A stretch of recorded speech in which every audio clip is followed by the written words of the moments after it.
Welcome to Leadership Matters, a podcast from the Bailey Group.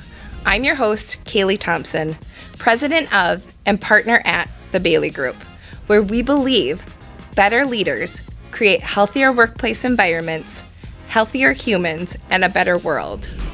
On this show, we explore real stories, practical insights, and honest conversations to help you lead yourself and others better. Thanks for joining us. Let's dive in. Welcome back to Leadership Matters, a podcast where we explore the human side of leadership and the moments that shape us, stretch us, and ultimately define how we show up for others. I'm Kaylee Thomsen, and today I've got the great pleasure of speaking with David Dardano. David, welcome to the show. Thanks for having me. I really appreciate it. Now, we had a chance to chat prior, and I'm just realizing I never double-checked the pronunciation of your name. So how did I do?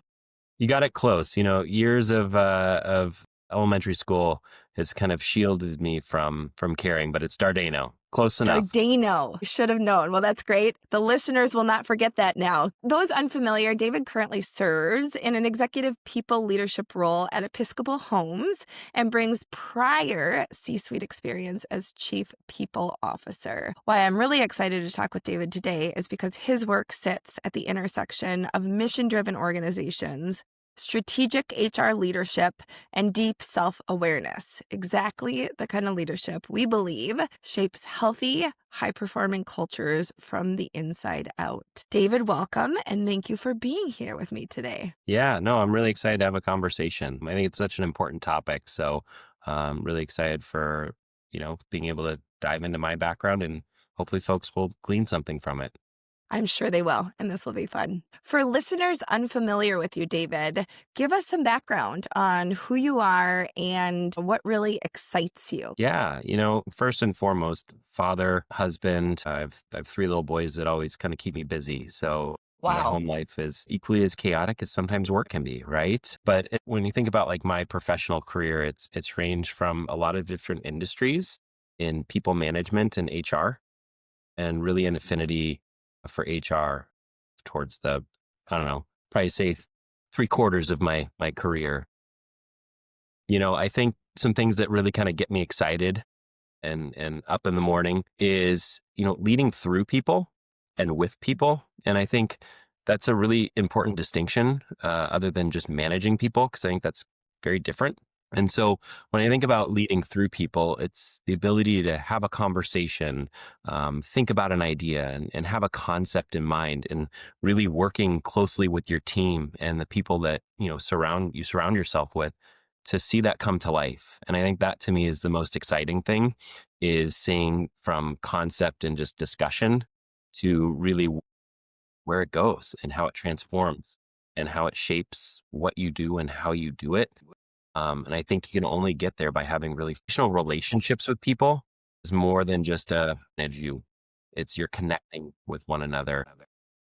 You care about what's going on with them, both personally and professionally, and striking that healthy balance. What formative experiences, you've got me curious now, in your life helped really crystallize that for you, David? There's probably a couple I could draw from.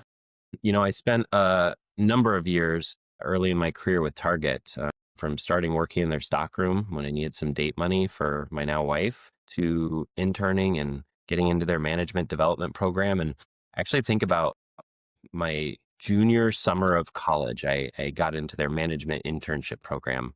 And I remember working closely with this store manager, and it really hit me when he shared something really simple but powerful. And it was, you're the dinner table conversation. Tell me more. Help me understand that. And there's always going to be highs and lows. And you think about your day, and you think about that dinner table conversation of how was your day, right? And you're reflecting with the ones that you care about most and that you're around and surround yourself with. How do you want that conversation to go? And it might not always be positive from the standpoint about work, but really about you and thinking about your morals, your ethics, and the way that you lead. That to always be true. The message can sway depending on what's happening, but that moral compass has to be there. And I thought that was such a powerful moment so early in my career that really helped steer me in how I want to lead, the way I want to communicate, and a foundational principle of leading with transparency. Wow. I have goosebumps listening to that story. As a fellow parent of three, one boy. I don't know how those of you with multiple boys do it. I love my boy, and wow, it's a lot. Controlled chaos, right? Controlled chaos. But what a very specific insight around you are the dinner topic, the dinner table conversation. Is that what you said? The Yeah. dinner table Yeah. conversation. And where do you want to be in that conversation? The highs or the lows or somewhere in between? To me, it's not about the highs and the lows. It's the constant, right? And what I mean by that is there's going to be days where you have to give a tough message to somebody. Maybe they didn't meet expectations, or I think that you have to be really clear with people. A mentor a couple years back, actually, when I spent some time at McMaster Carr, shared this with me, and later found out I think she borrowed it from Brene Brown, but it's powerful, and I think it aligns to kind of my moral compass, which is clear as kind. And it's always about that to me of being really transparent and clear with people about the highs and the lows. And to me, it's really important that even if it's a tough message or one that we're celebrating of reaching that milestone, hitting that deliverable, whatever the case may be, I always want that to feel that I understand where I'm at. I understand how I'm doing and how I'm contributing to our goals as a collective team or function. And so it's really important to me that people always understand and know that no matter that message, it's coming from a good place of clarity and transparency. How has your approach to that evolved over time, David? Was that a concept that you immediately could get behind? Was there sort of a struggle or a challenge to develop those skills and capabilities in high integrity ways? No, that's a really good question, and one that you have to really pause and reflect. I know it wasn't instant. I think, when I've mentored other folks in the past, I've always shared for a tough conversation or providing somebody with feedback. You're always going to have those butterflies in your stomach. You kind of feel like I'm really nervous about this. It's never going to go away, but you really understand how to soften that feeling and be able to deliver it with clarity. And I think the more that you are grounded in this idea of, I'm doing this for the right reasons and to help this person, I think it becomes easier. And that took time, right, to be able to develop that. I surely have had stories in my past that we'll probably get into where, maybe I was a little too rigid in my conversation and ended up with somebody in tears. And you have to pause and reflect in those moments too. But I think over time, you really learn to craft that message. And I think I think about my career as I've grown in scope and in leadership, that you really understand the impact of your words as you become viewed as a different level of leader, right? If that makes sense. So think about being a department manager, right? Or leading HR for a single store versus having 10 stores that you're helping be a support partner for, or, where I'm at now, leading an organization of well over 650 people. And all the decisions I make have a direct impact on their life. And that's not a responsibility I take lightly. And so as you kind of grow with that scope, that message needs to become more refined and thought through. And I think my career has really helped put me in a good position to really cultivate those skills. I'd love to go to your comment about some of the challenges or some of the mistakes that you've made. You referenced being too rigid early on in your career. And as a recovering perfectionist myself, I really find it unbelievably refreshing when leaders will speak so openly about, this was a craft that I've honed over decades of experience. Talk about some of those sort of early missteps, even. I go back to, graduating college. I'm young, eager, professional, and, want to come in and make my impact on the world and eventually become, the CEO of one of the 500 billion plus dollar company, right? Target.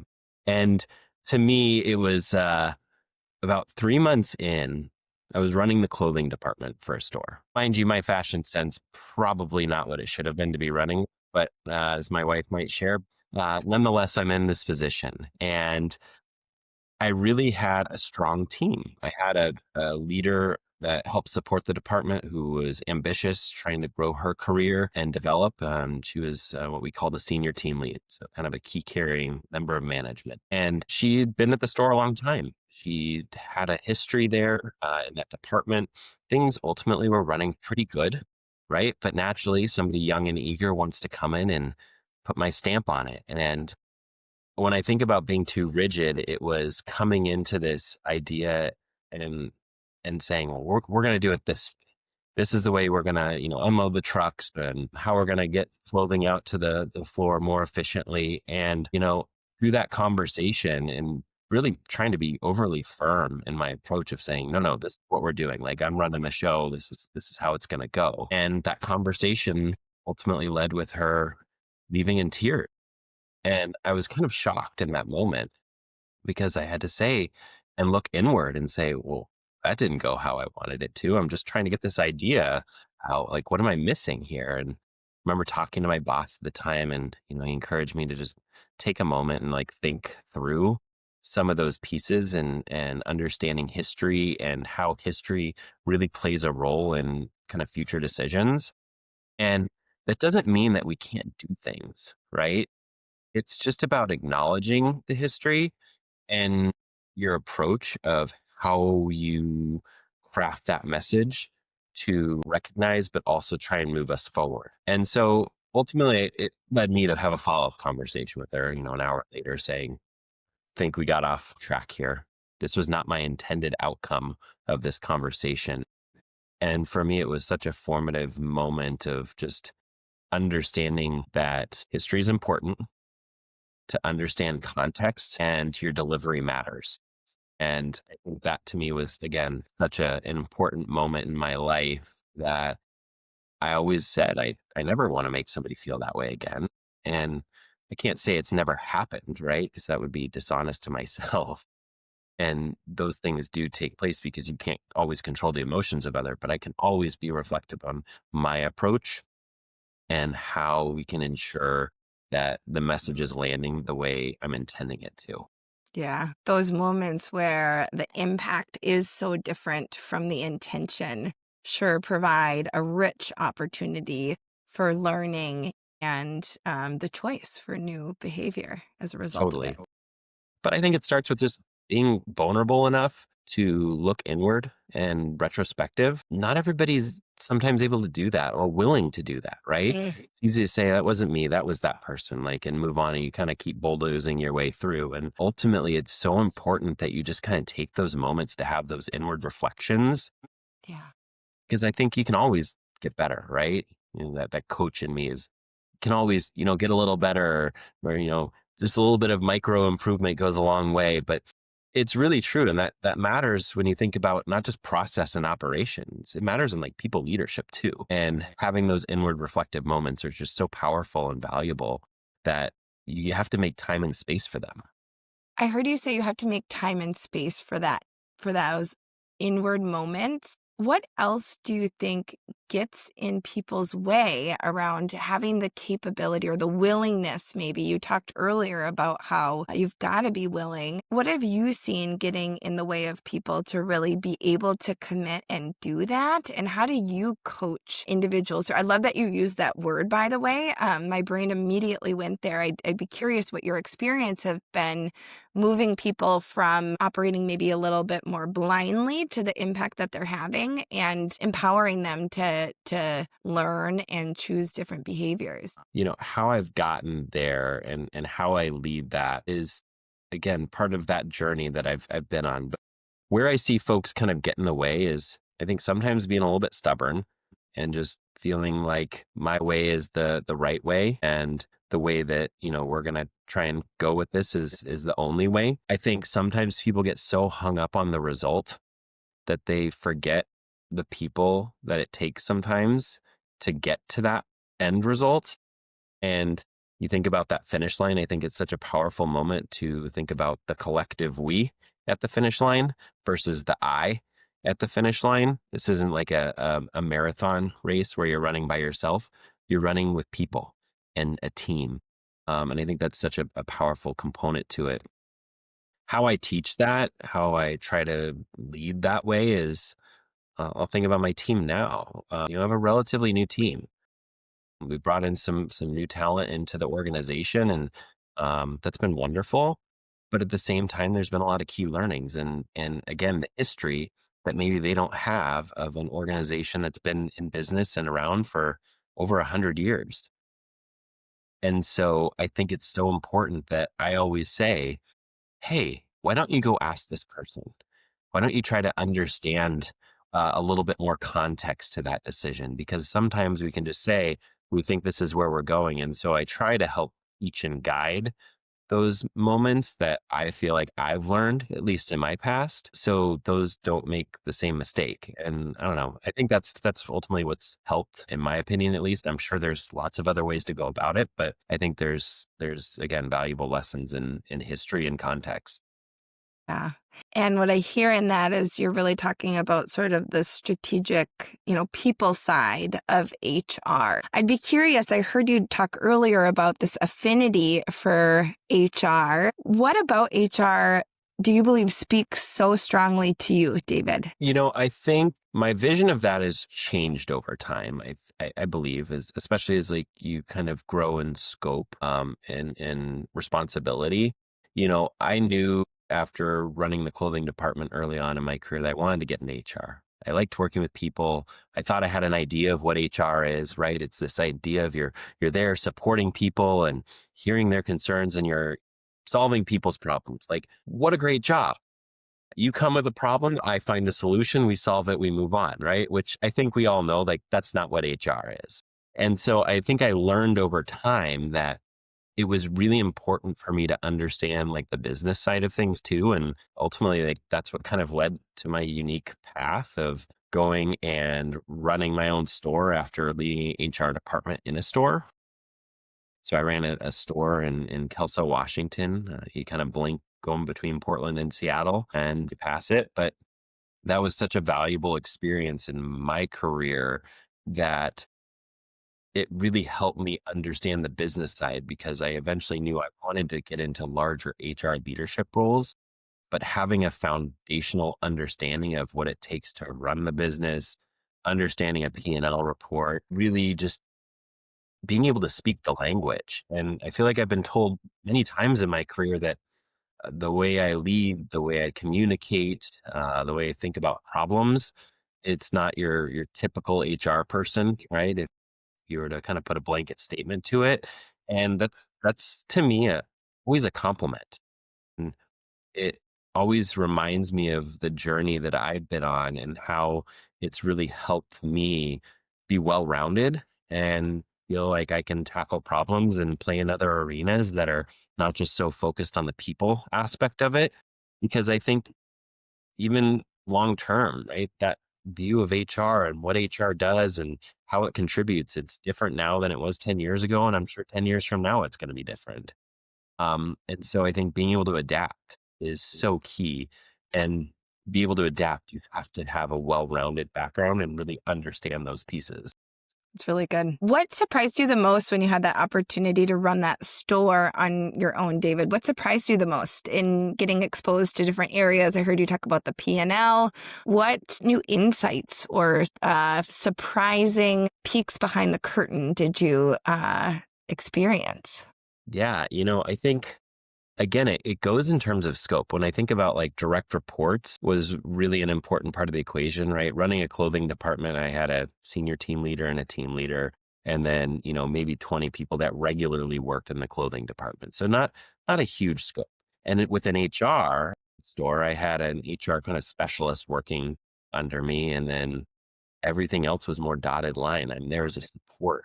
And so remind you, I was 26 at the time of running my own Target store, you know, greater than probably $30 million business. And you're like, wow, that's a lot of responsibility for somebody so young.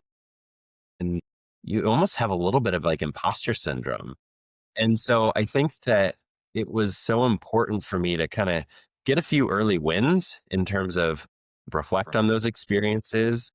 Smaller volume store, you kind of have to do more with less and find ways to get that done. And at the same time, you also have these other leaders that are looking to you to help lead and guide and shape not only how the day gets done, but also like their careers. And so having that responsibility was such a powerful moment. And it was probably more than I thought it was, right, at the time. But reflecting back now, I'm like, wow, again, the dinner table conversation, the livelihoods of these people and their future careers was really dependent on how I helped develop, teach, train. And to me, it was such an amazing opportunity, right, to be able to operate in that space and try new things, being open to trying new things and trying new processes out for the company, from truck delivery time to helping getting like at least 2 to 3 people promoted, one of which into the position like that I was in. And so like that was really cool for me to think about and say that was a pretty important part of my career in the people leadership arena. Yeah. Wow. How did you manage some of the dynamics that came along with the imposter syndrome that you talked about earlier? And maybe if there were any challenges that you specifically experienced with having direct reports that might have had more years of experience or been with the store for a longer period of time, how did you navigate all of that, David? Yeah, imposter syndrome, I don't know that like I thought about it in that time as like feeling that way, right? Or having a definition to it. To me, it just felt like this everybody's looking to me as this younger guy coming in to manage these people that have like some of them been at that store for 20 plus years. And, they have their ways of doing things. And who am I to come in and suggest things like, again, as simple as I called as the midday zone. It was coming around at the middle of the day when we had the most kind of hands available to clean up the store before the nighttime rush, and bringing folks along of like, well, I don't do that. That's not my job. Well, let's talk about the collective we, and trying to help them understand. And to me, like that was one of the pretty early on things that I had worked on there, and seeing that take off and people get behind it and really start to see, well, wow, that actually makes my job a lot easier because I'm not walking into a mess at the end of the day or the next day. Right. And so to me, like that's how I dealt with imposter syndrome, was thinking about the early wins and seeing successes from it, like gave me confidence that, okay, I belong here and I can do this. I can do this job. Where I think I had the most trouble when I think back to that time was, one of the positions, it was the HR position at the store, and I was leading this individual, and she was just doing things that were just different than maybe how I might approach it. And I felt like, again, looking back at it, I probably took more of a hands-off approach on that position. And it's because I came from that position. So I didn't want to feel like I'm coming in and I'm doing this job, but I also know how to do your job really well. And I did it successfully before, because otherwise, why would I be here? And so I think I took a more hands-off approach to that. And I think that to me was a good lesson of like, don't do that. Your experience can be valuable and you can still lead and teach. And when I took that more hands-off approach, I felt like we did some things that were just a little different, or maybe not how I would have handled that conversation. And it felt like it just took longer to cultivate that relationship and development, because I worried so much about not looking a certain way or coming across a certain way, and how I led because I ran that department.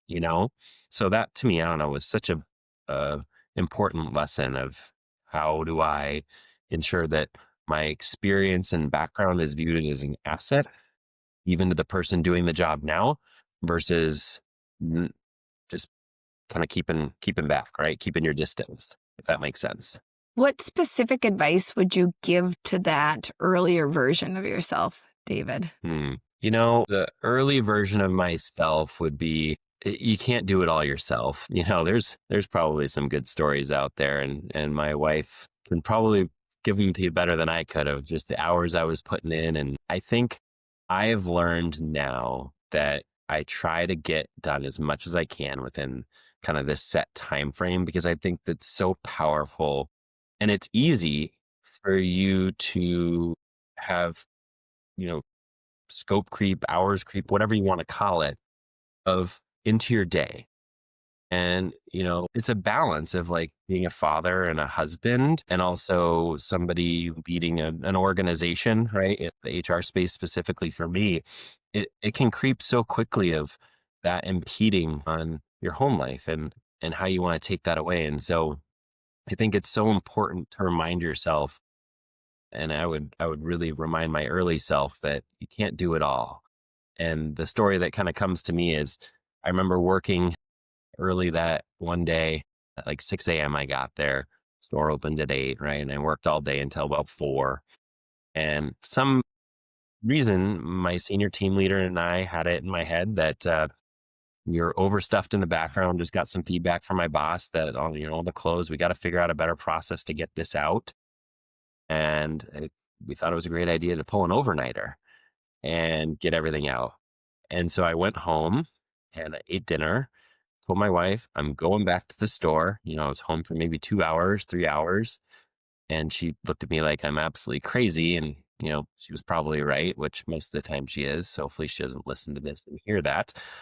And went and pulled an overnight. And by the next morning, I was just toast. And I remember going home, sleeping probably till like 2 or 3 in the afternoon. And the next day I came back to work and told my team, we are never doing that again. So let's put our heads together and work together on a better process. And again, maybe a early story in my career that helped shape how I think about time and time management. But boy, that one's always stuck with me. Yeah.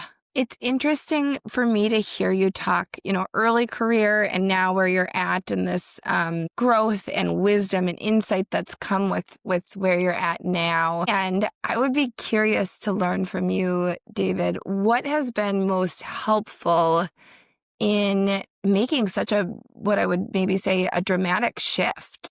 Early career, you get rewarded for, working super hard and showing up early and staying late.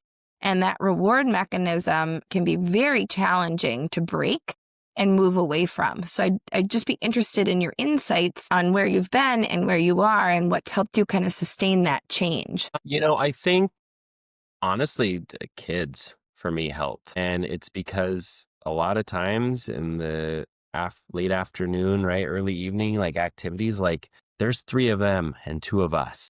And somehow we got to make it work. And so I've almost had to force myself to find that balance of like, you only have so many hours because at the end of the day, you got a commitment. And do I want to let my kids down and say, sorry, I can't be there for that? Or sorry, you can't go to that because this is more important. What message am I sending? I don't know. I think back at when I was chief people officer for a startup, it was a lot of days and a lot of nights, and the startup life was just different. And again, I learned a lot during that experience too, that working during the day, the kids' activities, and then up at 10 o'clock till 2 in the morning working, like that's not sustainable. And you're not your best self. And you could start to see it.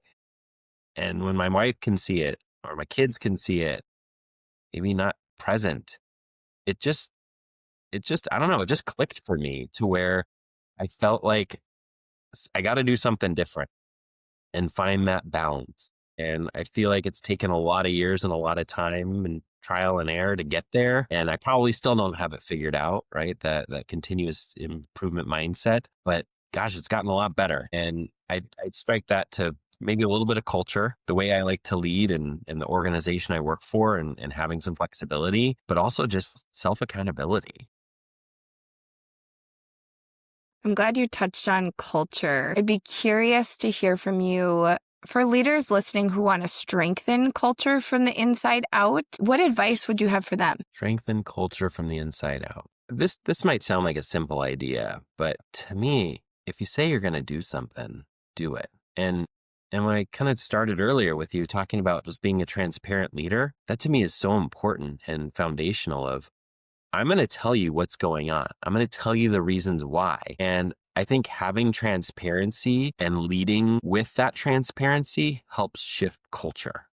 right? When I got to Episcopal Homes where I am now, we hadn't done town halls consistently or regularly for years. And it was so important to me that that's something that we brought into the equation. And I'm really happy to say that we've done them consistently every quarter. I have one this week. I'm really looking forward to it.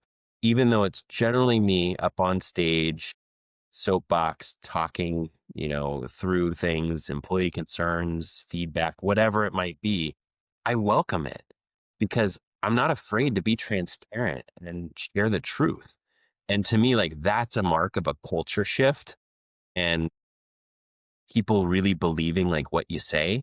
And that's such a powerful piece about culture because without it, trust and credibility, nothing else matters.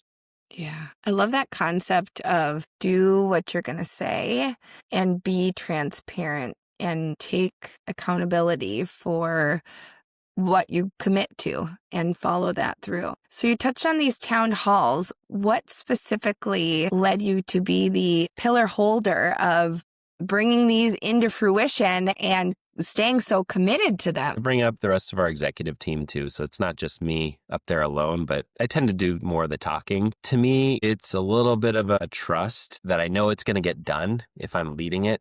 Right. And I'm not saying that my other leaders like wouldn't come through and host a town hall in my absence. Right. But I think a united front of, our CEOs up there, our COO or CAO, myself, our CFO, it's just so powerful when you have the leaders of this organization up at the front. And what's really sustained it is they see value. Everybody sees value and people showing up to it. We host it, we have like a shift cutover moment and seeing people come and hear like what's going on, what's been happening, or feel like they can get answers to their questions. And frankly, some policies that just didn't make sense. I remember my first one, there was this policy about, a PTO payout and you can do it one time a year and a certain percentage of it gets paid out. And I'm like, but it's their hours. They earned it. And they didn't understand it and I didn't understand it. So I said, let's change it. And to me, like, it's so powerful when you're able to just make a change because of that employee's specific feedback and have the courage to share that. And when you see that and share it afterwards, gosh, what a cool moment, right? Where you get to say, hey, thanks for bringing that up. Did you see we changed that policy? So thanks for your courage on having that conversation. I feel like we've covered a lot of ground in our conversation today, David. I want to throw one more question at you, and I'd be interested to hear your perspective on if you were to give any listener out there who's looking to level up their game when it comes to being a more effective leader or professional in an organization, what advice would you want to leave them with today? I think it just depends on where everybody's at, right? And everybody's further along in their journey, or maybe it's further is probably the wrong word. Everybody's at their own place in the journey at their organization. To me, I think being grounded in a couple key things is just so important and impactful is be transparent. If you say you're going to do something, do it. Have the follow through and the courage to have that tough conversation, maybe that was out there. And really just do your best. And I think if people really believe when you have a conversation or make a tough decision, that it's coming from a place of just kind of core, I'm doing the best I can with the information I have and not being afraid to share like your thought process about that decision with people. I think that's, again, a really powerful tool and sometimes underutilized because we feel like we have to dress up this email and share this change. And sometimes it's just about being real and raw with people. And I think sometimes we forget that. And it really is an impactful and powerful tool in our toolkit that we sometimes don't think about because it's so simple. Yeah. That's wonderful advice. David, thank you. Your transparency really embodies the type of leadership we want to elevate, and I'm grateful for your time and the way that you've shown up today. Well, I appreciate your time too. Thank you so much for having me. It's been wonderful. It's been fun. And to our listeners, thank you for joining us on Leadership Matters. Until next time. Thanks for joining us for today's episode of Leadership Matters. If today's episode resonated with you, would you do me a favor and share it with someone you care about? To learn more about the work the Bailey Group is doing in the world, check us out at thebaileygroup.com or follow us over on LinkedIn. We love sharing useful articles, helpful resources, and valuable tools to help you expand your leadership capacity. Like and subscribe, and join us next time for more honest conversations.